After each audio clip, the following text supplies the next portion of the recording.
Assalamualaikum warahmatullahi wabarakatuh. Selamat pagi anak-anakku kelas 6 semua yang berbahagia. Alhamdulillahirrahmanirrahim. Pada kesempatan kali ini Pak Miftah bisa menyapa langsung anak-anak untuk kembali belajar secara daring dalam pelajaran pendidikan agama Islam untuk kelas 6. Setelah kita belajar mengenai zakat fitrah, tentang ketentuan-ketentuannya dan juga cara penghitungannya, hari ini kita akan belajar tentang zakat mal ya. Zakat mal yang seperti sudah Pak Guru janjikan pada kesempatan yang lalu.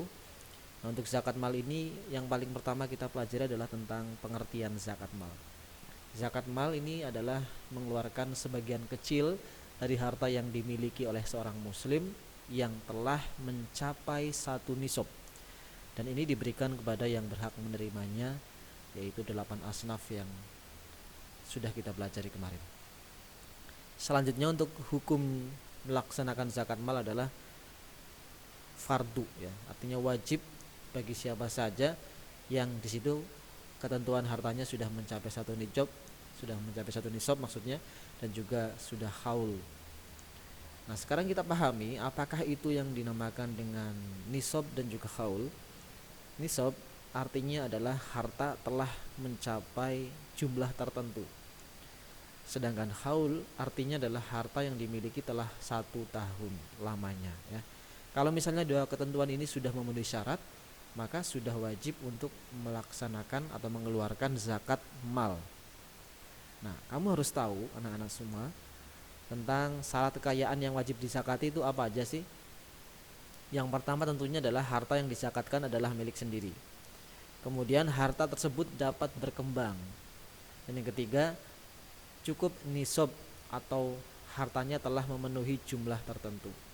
Dan yang keempat, lebih dari kebutuhan pokok. Artinya zakat yang kita keluarkan ini sudah ada batasnya dan juga sudah memenuhi untuk kebutuhan kita sendiri. Jangan sampai malah dengan berzakat malah kita tidak tercukupi kebutuhan pokoknya. Jadi tidak memberatkan istilahnya ya.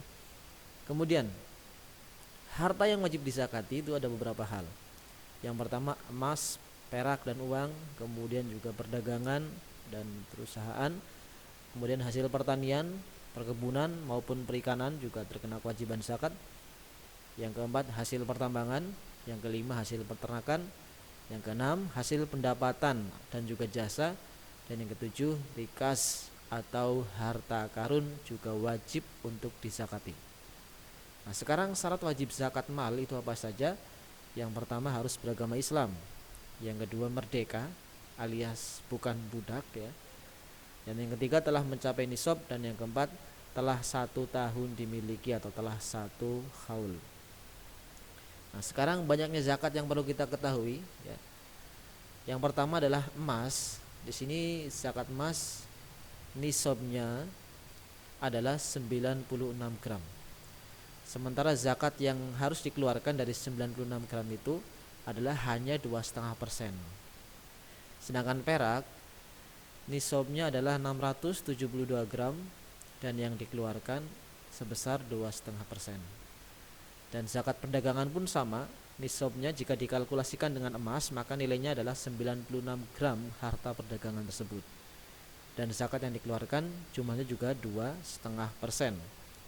Sementara itu untuk zakat uang juga dengan nisab hitungan yang sama dengan emas, yaitu jika digramkan maka senilai 96 gram dan zakat yang dikeluarkan 2,5%. Lalu untuk hasil perkebunan nisabnya adalah 653 kg dikeluarkan setiap panen tiba. Nah, untuk jumlah yang dizakatkan ini berbeda-beda. Yang pertama adalah 10% jika sawah pertanian tersebut pengairannya tanpa biaya ya. Jika pengairannya tanpa menggunakan biaya, artinya sawah tersebut airnya itu langsung dari air hujan, yang mana itu tidak bayar ya. Sementara itu yang dikeluarkan bisa 5% jika sawahnya itu pengairannya adalah dengan biaya, misalnya dari irigasi, yang mana itu adalah berbayar, maka zakat yang dikeluarkan cukup 5% ya. Itu untuk hitung-hitungan zakat mal dari emas sampai hasil perkebunan. Lalu untuk yang binatang ternak seperti kambing, sapi, kerbau, unta dan juga rikas atau barang temuan itu juga ada beberapa ketentuan. Yang pertama untuk kambing, nisabnya adalah 40 ekor kambing. Setiap 40 ekor kambing ini dizakatkan 1 ekor kambing, ya. Dari 40 yang dizakatkan hanya 1 ekor kambing. Kemudian sapi, dari 30 ekor sapi yang dizakatkan, ini masih belum baku kredit ya. Aslinya di sini adalah 1 ekor sapi, ya. Kerbau, dari 30 ekor kerbau ini dizakatkan adalah 1 ekor kerbau. Dan unta, dari 5 ekor unta ini dizakatkan adalah 1 ekor unta. Jadi dari setiap 30 ekor sapi, 30 ekor kerbau dan 5 ekor unta itu hanya 1 yang dizakatkan. Nah, kemudian untuk rikas atau barang temuan, ini tidak ada batasan nisabnya. Yang jelas ketika menemukan harta temuan, maka 20% atau 1/5 dari harta yang ditemukan harus dizakati.